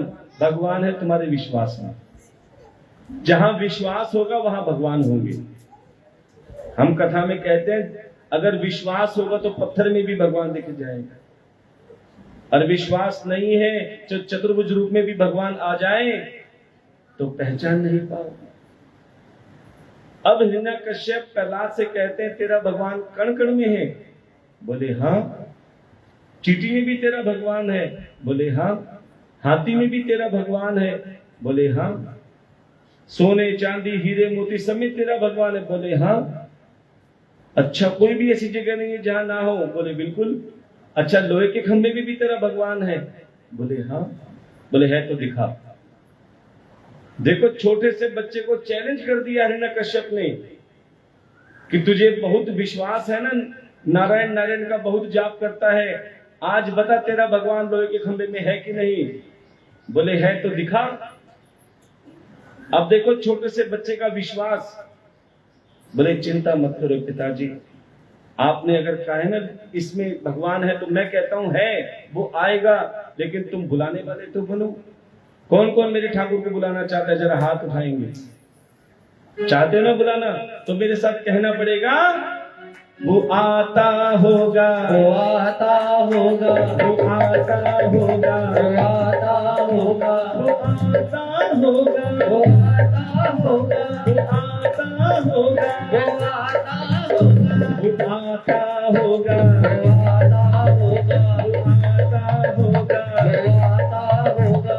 मैंने मोहन को बुलाया है, वो आता होगा। मैंने मोहन को बुलाया है, वो आता होगा। मैंने मोहन को बुलाया है, वो आता होगा। मैंने मोहन को बुलाया है, वो आता होगा। मैंने मोहन को बुलाया है, वो आता होगा। वो मैंने मोहन को बुलाया है, वो आता होगा। तुम भी आना आना, तुम भी आना आना, तुम भी आना मेरे घर आज तमाशा होगा। तुम भी आना मेरे घर आज तमाशा होगा। वो आता होगा, वो आता होगा, वो आता होगा, वो आता होगा। देखो ऐसे बुलाओगे तो पड़ोसी भी नहीं आएंगे। भोले बाबा और ठाकुर तो बहुत दूर की बात है। जरा बुलाना चाहते तो जरा सीधे हाथ उठाओ। जिसको भोले बाबा ने, मेरे ठाकुर ने टेढ़े हाथ दिए, टेढ़े हाथ, जिसको सीधे दिए बिल्कुल सीधे, और हाथ उठा के कहेंगे, कन्हैया कन्हैया तुम्हें आना पड़ेगा, कन्हैया कन्हैया तुम्हें आना पड़ेगा। कन्हैया कन्हैया तुम्हें आना पड़ेगा। कन्हैया कन्हैया तुम्हें आना पड़ेगा। वचन गीता वाला निभाना पड़ेगा, वचन गीता वाला निभाना पड़ेगा। वचन गीता वाला निभाना पड़ेगा। वचन गीता वाला निभाना पड़ेगा। कन्हैया कन्हैया तुम्हें आना पड़ेगा। कन्हैया कन्हैया तुम्हें आना पड़ेगा। कन्हैया कन्हैया तुम्हें आना पड़ेगा। कन्हैया कन्हैया तुम्हें आना पड़ेगा। अब तो आजा कंवरिया रे, तेरी बात निहारूं मैं। तो आजा कंवरिया रे, तेरी बात निहारूं मैं। अब तो आजा कंवरिया रे, तेरी बात निहारूं मैं। अब तो आजा कंवरिया रे, तेरी बात निहारूं मैं।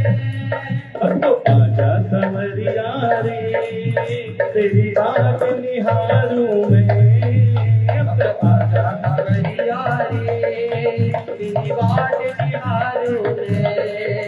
तुम्हें देखने को जिए जा रहे हैं, तुम्हें देखने को दिए जा रहे हैं। देखने को जिए जा रहे हैं। तुम्हें देखने को दिए जा रहे हैं।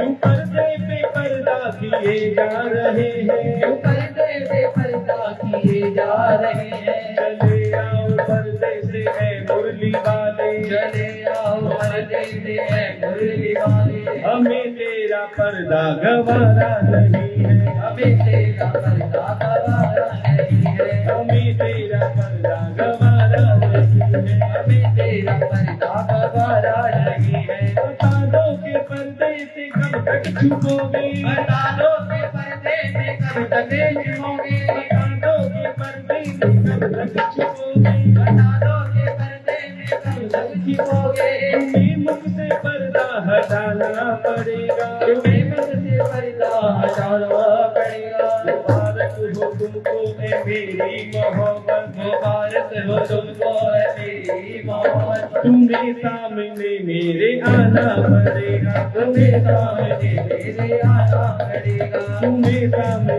मेरे आना पड़ेगा। तुम्हें सामने मेरे आना पड़ेगा। तो आजा कंवरिया रे, तेरी बात निहारूं मैं। सावरिया रे तेरी बाट निहारो मैं तेरी बाट निहारूं मैं तेरी बाट निहारो मैं तेरी बाट निहारूं मैं तेरी बाट निहारो बोल शंकर भगवान की जय। देखो ये कथा तो पहले दिन ही सफल हो गई थी जब नंदी भगवान ने दर्शन दे दिए थे। और ये भोले बाबा के दर्शन कहते हैं किसी न किसी रूप में साक्षात शिव ही आते हैं।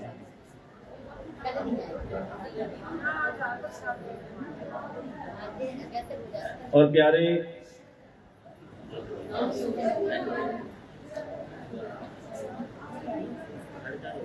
कि जब उस लोहे के खंभे में से नरसिंह भगवान प्रकट हो गए, हिरण्यकश्यप घबरा गए। फिर अचानक हिरण्यकश्यप को याद आया कि मैं क्यों डरूं, क्यों घबराऊं, मुझे तो ब्रह्मा के बहुत वरदान प्राप्त है। बोले प्रभु तुम मुझे नहीं मार सकते। बोले क्यों नहीं मार सकता। बोले मुझे ब्रह्मा के बहुत वरदान प्राप्त है। बोले कौन कौन से जरा बताओ तो सही। तब हिरण्यकश्यप ने कहा ना मैं दिन में मरूं ना मैं रात में। बोले ना मैं नर से मरूं ना मैं पशु से मरूं, ना किसी अस्त्र से मरूं ना किसी शस्त्र से मरूं, ना मैं अंदर मरूं ना मैं बाहर मरूं, ना धरती पे मरूं ना मैं आकाश में मरूं, और सबसे बड़ी बात मैं इन 12 महीनों में भी ना मरूं। तब नरसिंह भगवान ने कहा चिंता मत कर, लेकिन इतना अभिमान ठीक नहीं। अच्छा तू कहता है मुझे बहुत वरदान प्राप्त है, अब मैं बताता हूं। तूने क्या कहा मैं ना दिन में मरूं ना मैं रात में मरूं। भगवान ने तुरंत संध्या का समय कर दिया। बता अब तुझे कौन बचाएगा। फिर तूने कहा ना मैं किसी नर से मरूं ना किसी पशु से मरूं। बोले तेरे लिए मैंने स्पेशल रूप धारण किया है। ना मैं पूरा नर हूं ना मैं पूरा पशु हूं, मैं आधा नर हूं और आधा सिंह हूं। बोली नरसिंह भगवान की जय। फिर तूने कहा ना किसी अस्त्र से मरूं ना किसी शस्त्र से मरूं। देख मेरे हाथ में ना कोई अस्त्र है ना कोई शस्त्र है। भगवान ने बड़े बड़े नाखून निकाल दिए। फिर तूने कहा ना मैं अंदर मरूं ना मैं बाहर मरूं। नरसिंह भगवान हिरण्यकश्यप को चौखट पे ले आए। बोले बता अब तू अंदर है या बाहर है। फिर तूने कहा मैं ना धरती पे मरूं ना मैं आकाश में मरूं। भगवान ने चौखट पे ही उसे अपने पट पे लिटा दिया। बोले बता अब तू धरती पर है या आकाश में है। फिर तूने क्या कहा था मैं इन 12 महीनों में भी नहीं मर सकता। बोले चिंता मत कर, तेरे लिए मैंने 13वां महीना भी बना दिया, जिसे कहते हैं मल मास का महीना, अधिक मास का महीना, पुरुषोत्तम मास का महीना। ध्यान देना ये जो इस समय चल रहा है ना, ये अधिक मास ही चल रहा है, जिसे मल मास कहते हैं। ये स्पेशल हिरण्यकश्यप के लिए है और उससे स्पेशल आप सबके लिए है कि जो अधिक मास में शिव महापुराण की कथा सुनता है या ठाकुर जी की भागवत कथा सुनता है या इसमें सेवा करता है या किसी भी रूप में शरीक होता है, सम्मिलित होता है, एक घड़ी आधी घड़ी में पुनियाद की कथा का एक शब्द भी अगर तुम्हारे कानों में पड़ जाता है अधिक मास में, तुम्हारे हाथों से इतनी भी सेवा हो जाती है मल मास में, तो विश्वास मानो उसका कई हजार गुना फल मिलता है। स्पेशल तेरे लिए ही बनाया है मैंने। अच्छा एक बात और बता देते हैं आपको, जब भी आप किसी भी मंदिर में जाते हो, चाहे भोले बाबा का मंदिर हो, चाहे माता रानी का मंदिर हो, चाहे बालाजी का मंदिर हो, सबसे पहले मंदिर में जाते हो चौखट पूजते हो ना। क्यों पूजी जाती है? क्योंकि नरसिंह भगवान उस चौखट पे विराजमान हुए। जब भी घर में कोई नई नवेली बहू आती है, सबसे पहले जहरी पूजाई जाती है, इसीलिए पूजाई जाती है क्योंकि वहां पे भगवान का निवास है। अब प्यारे उसी क्षण नरसिंह भगवान ने अपने बड़े बड़े नाखूनों से प्यारे हिरण्यकश्यप के सीने में डाले और प्यारे पूरा सीना फाड़ दिया। बोलिए नरसिंह भगवान की जय। और प्यारे नरसिंह भगवान के हाथों हिरण्यकश्यप का वध हुआ और प्यारे वो भी सदगति को प्राप्त हुआ। क्यों? क्योंकि भगवान के हाथों से उसका उद्धार हुआ है। ना जाने कितने तप किए होंगे जो भगवान ने उसे दर्शन भी दिए और उसका वध करके उसका उद्धार भी किया। अब हिरण्यकश्यप का तो वध हो गया, उसका उद्धार हो गया, लेकिन लेकिन लेकिन नरसिंह भगवान का क्रोध शांत नहीं हुआ। सबके सब घबरा गए कि नरसिंह भगवान लाल लाल आंखें करके क्रोध में सबको देख रहे हैं और डर के मारे कोई उनके पास जाने को तैयार नहीं हो रहा। सभी देवताओं ने हिम्मत करी, चलो हम चलते हैं, हम क्रोध शांत करेंगे। जैसे ही नरसिंह भगवान के सन्मुख गए, जैसे ही नरसिंह भगवान के सामने गए, लाल लाल आंखें देखी, डर के मारे देवता वापस आ गए।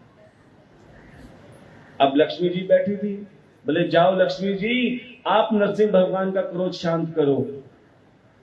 अब लक्ष्मी जी गई, नरसिंह भगवान की लाल लाल आंखें देखी, डर के मारे वो भी वापस आ गए। कहते हैं जिस घर में क्रोध रहता है, जिस घर में क्लेश रहता है, उस घर में लक्ष्मी जाकर वापस आ जाती है, अर्थात बरकत नहीं होती। अब देवता भी हार गए, लक्ष्मी जी भी हार गई। अब नरसिंह भगवान का क्रोध कैसे शांत करें? अब दोनों ने देखा कि भक्त प्रहलाद चुपचाप बैठे हैं। बोले ये सारा पंगा प्रहलाद ने ही छेड़ा है ना, प्रहलाद जी अब आप ही जाओ और नरसिंह भगवान का क्रोध शांत करो।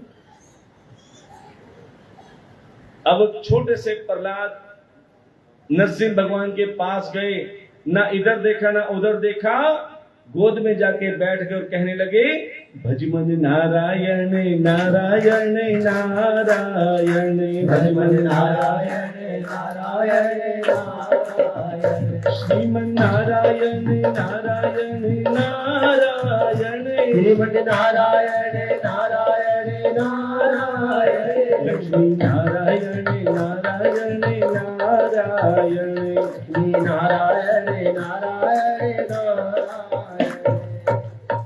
अब प्यारे जैसे ही छोटे से भक्त प्रहलाद गोद में बैठ के प्रभु का नाम लेने लगे, नरसिंह भगवान जोर जोर से हंसने लगे, मुस्कुराने लगे। अब नरसिंह भगवान की प्रसन्नता देखकर देवी देवता हैरान हो गए।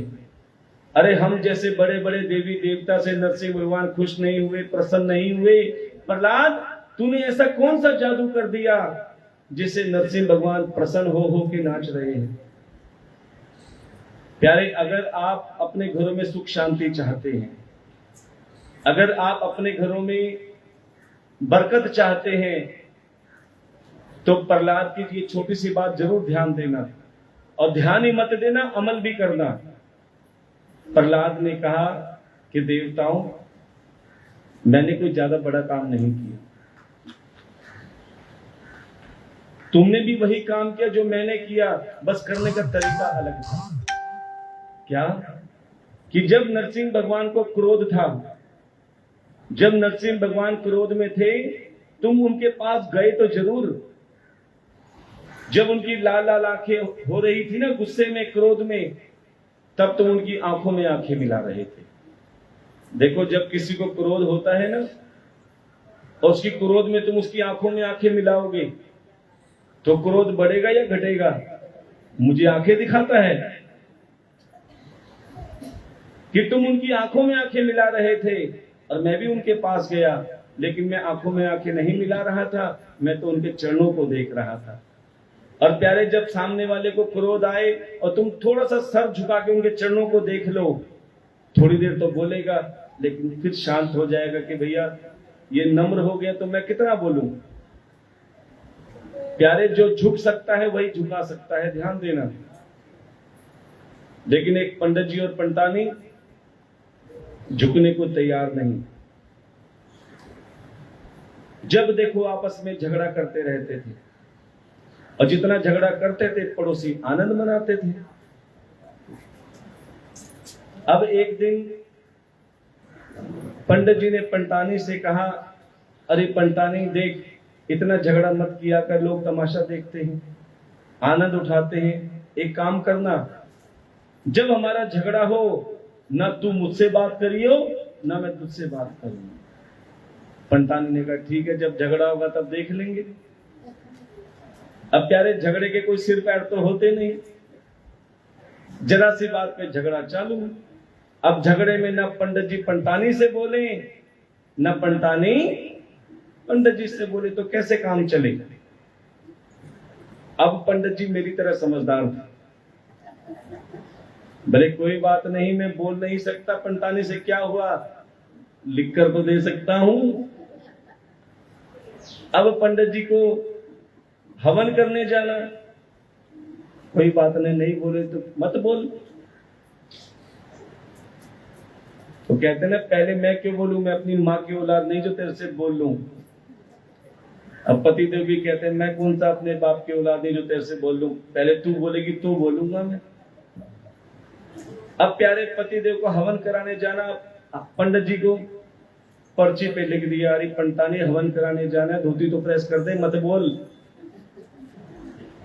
अब पंतानी ने पढ़ा, ओहो पंडित जी तो बड़े समझदार हो गए। अब पंतानी ने बढ़िया सी धोती प्रेस करी, पक्की वो भी कि बोलूंगी नहीं, पर्ची पे लिख दिया, ले पहन ले। अब पंडित जी हवन करा के आ गए, अब भूख लग रही थी। अब पंडित जी ने पर्ची पे लिख दिया, अरे भगवान भूख लग रही है, थोड़ा सा भोजन तो बना दे। अब पंतानी ने पढ़ा, ओहो भूख लग रही है हमारे पंडित जी को, भोजन बना के तैयार, और पर्ची पे लिख दिया, ले टीकड़े खा ले।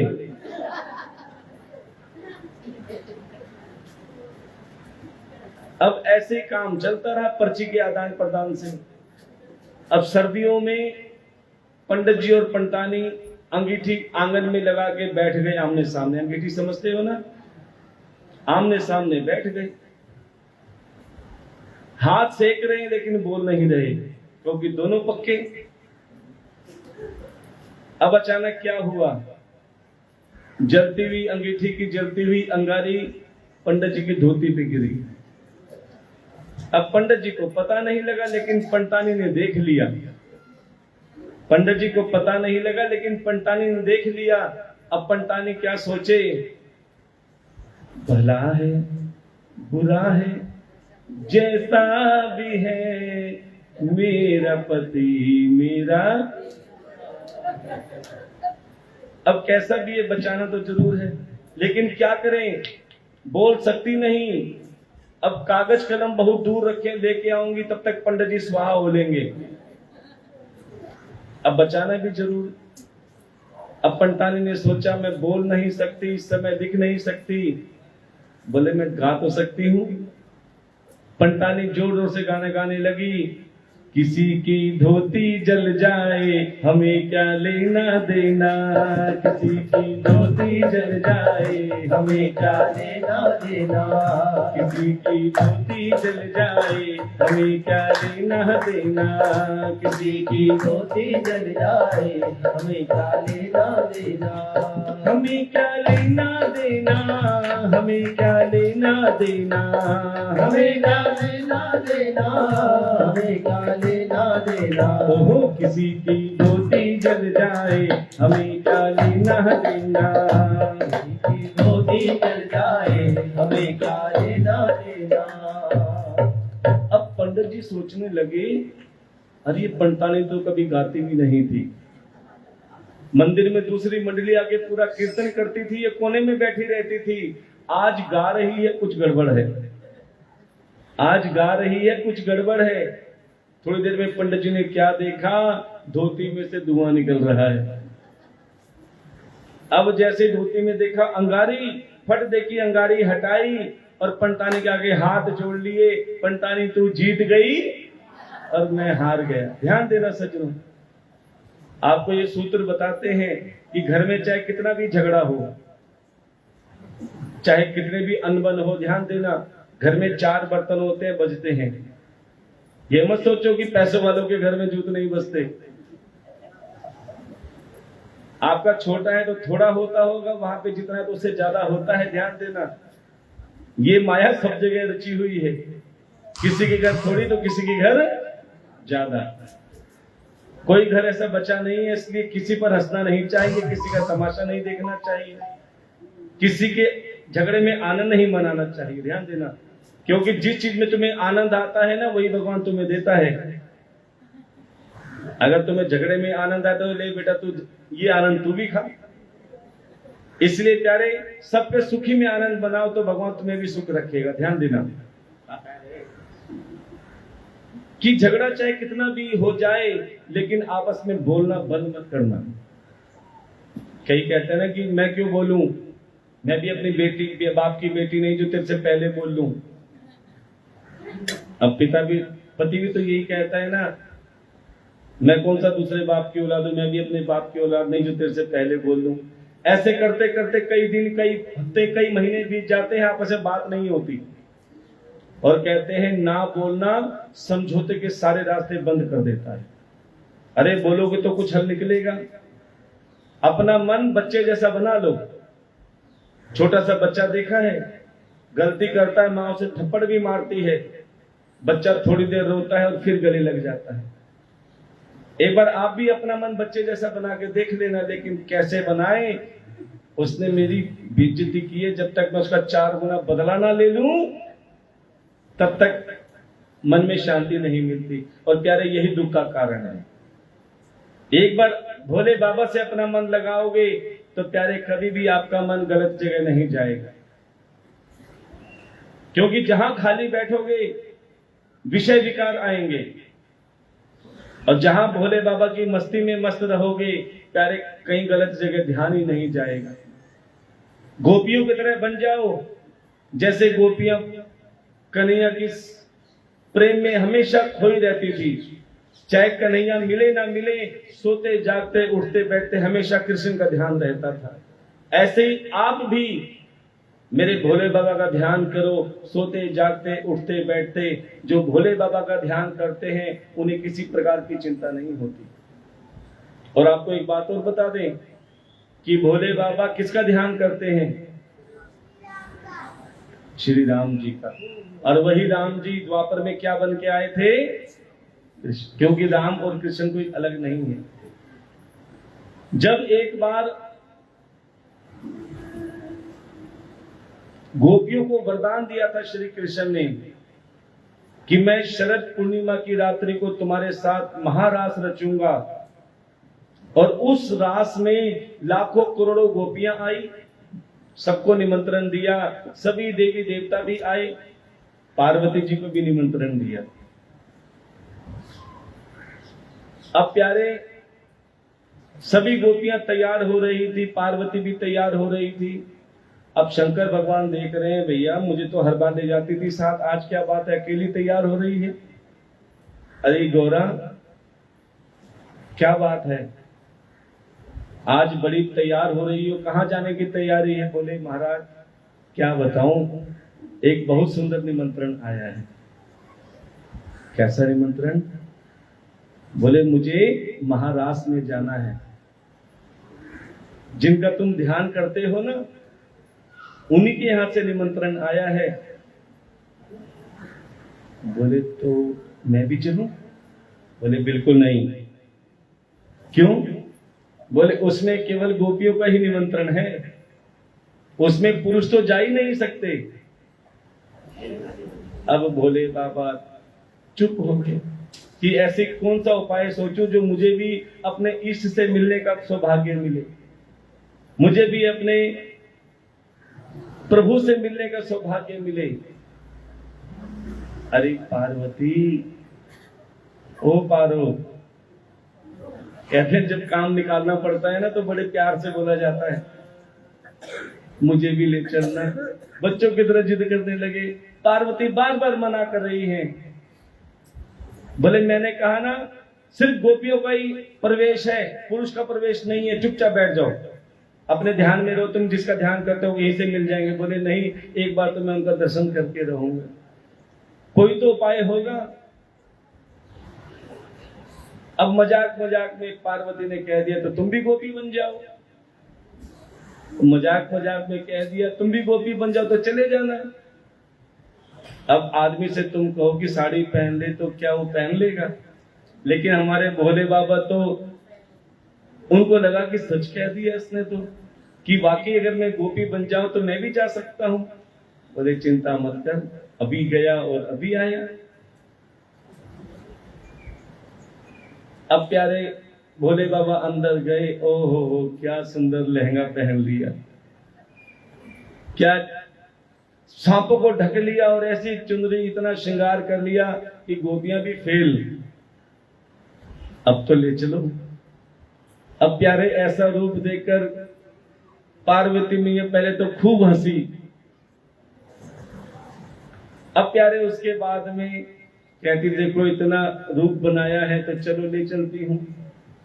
लेकिन फिर भी कहते कोई गारंटी नहीं है कि वहां पे तुम्हें प्रवेश मिल भी जाएगा, क्योंकि हमारे ठाकुर जी सब कुछ जानते हैं।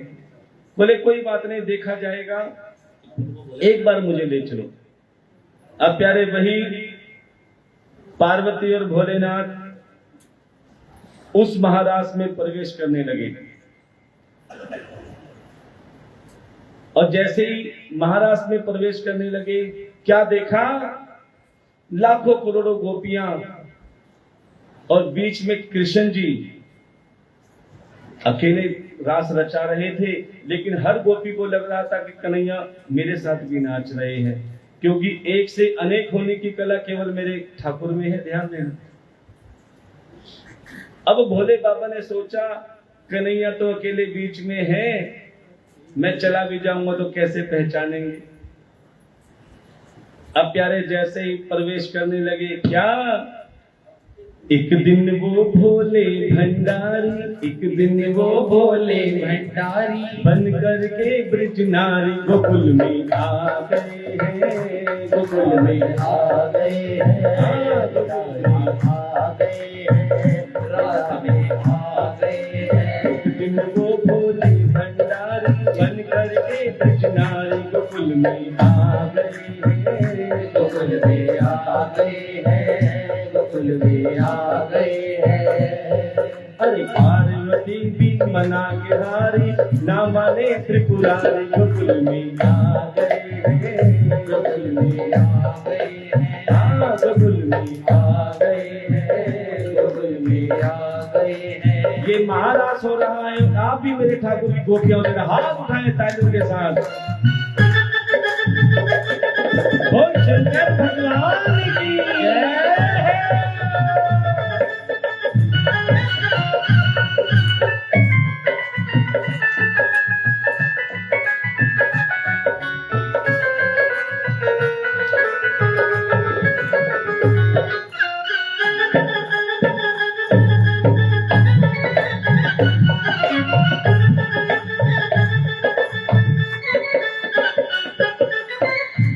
अब भोले बाबा पार्वती से क्या कहते हैं,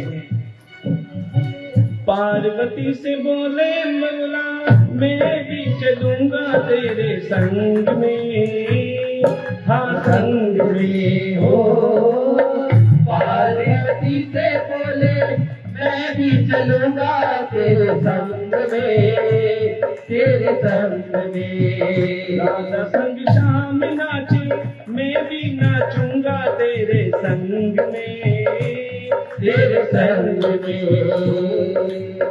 राधा संग शाम नाचे मैं भी नाचूंगा तेरे संग में, तेरे संग में। रास रचेगा ब्रज में भारी, रात रचेगा ब्रज में भारी, मुझे दिखाओ प्यारे गोकुल में आ गए हैं, गोकुल में आ गए हैं। हाँ एक दिन वो भोला भंडारी बन करके कृष्णारी गोकुल में आ गए हैं, गोकुल में आ गए हैं। जरा तालियों के साथ सेवा देंगे।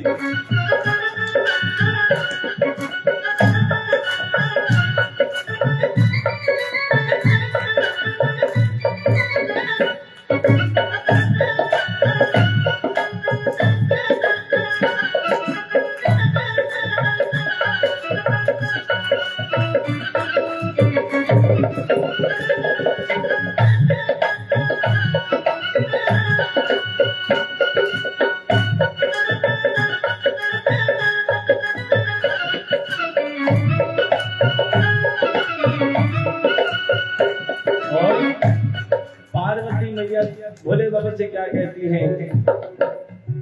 ओ मेरे भोले स्वामी कैसे ले जाऊं तुम्हें साथ में, ओ मेरे भोले स्वामी कैसे ले जाओ अपने संग में मोहन के सिवा वहाँ कोई पुरुष ना जाए साथ में, कोई साथ में। शिवा वहाँ कोई न जाए बारात में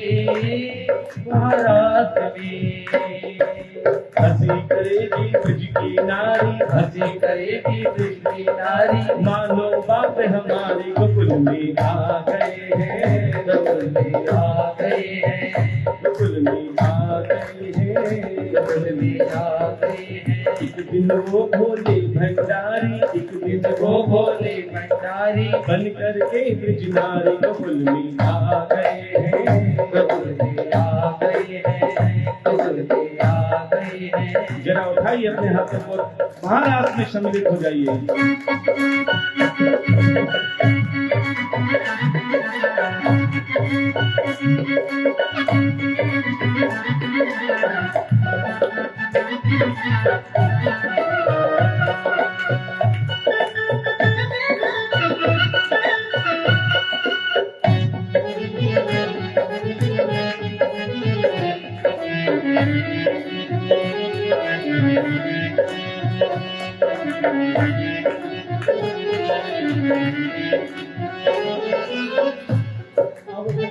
भोले बाबा कहने लगे एक उपाय है, लेकिन इस राज को या तो तुम जानना या मैं जानू, तीसरा कोई न जाने।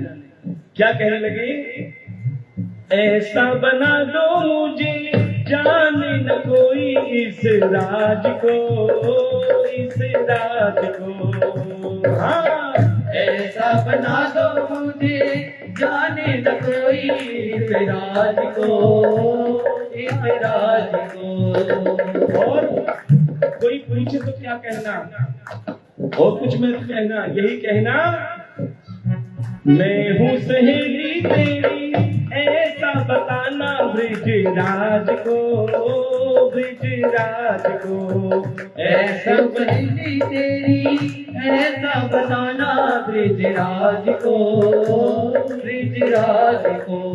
अब तो भोले बाबा की चाल भी ऐसी हो गई। क्या?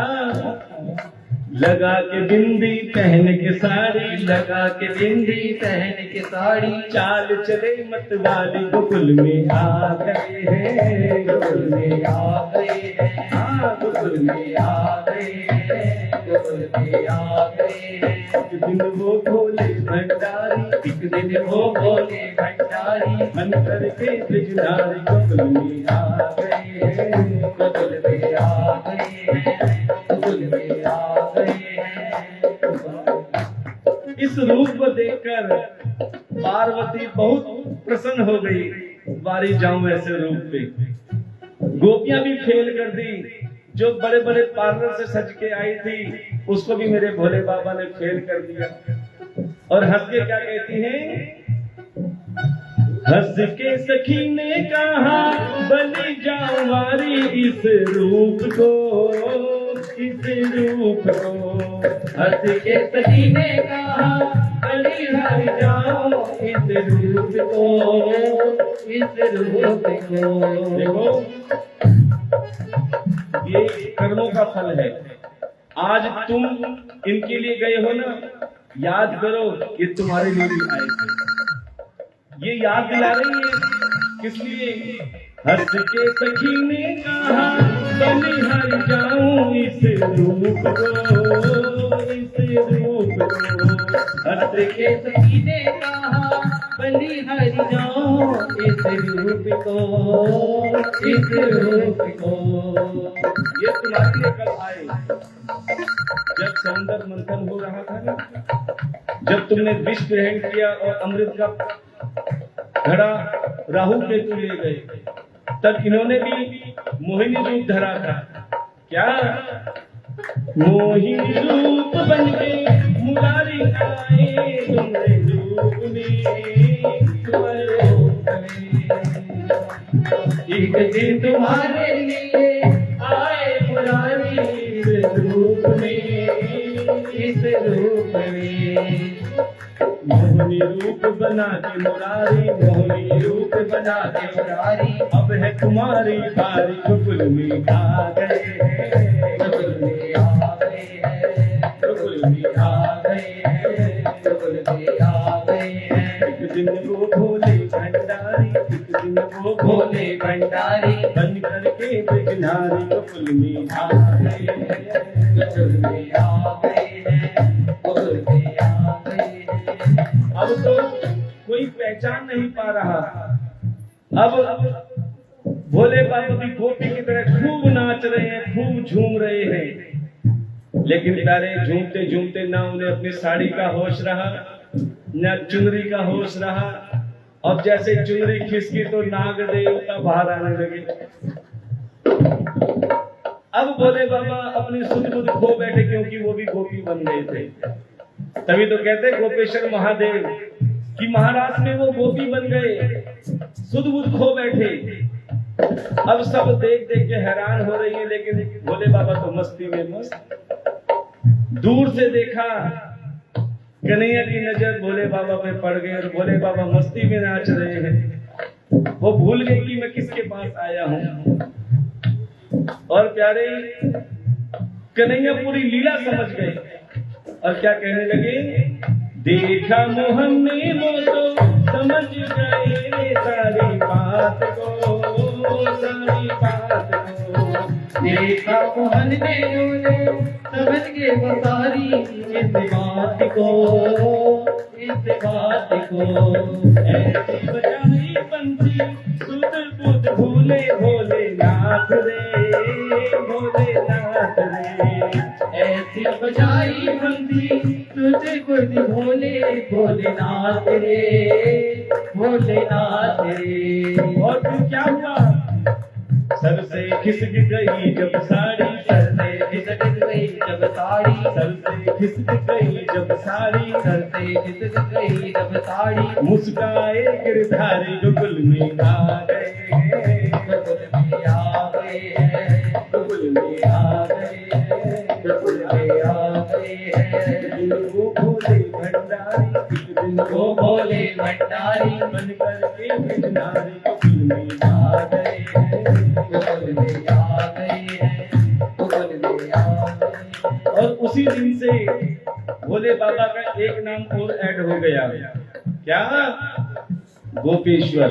बोले गोपेश्वर भगवान की जय। और प्यारे कि जो इस महारास में अर्थात शिव महापुराण में सम्मिलित होता है ना, समझ लेना जैसे वो कन्हैया की गोपियां हैं, ऐसे ही आप भोले बाबा के गण हैं।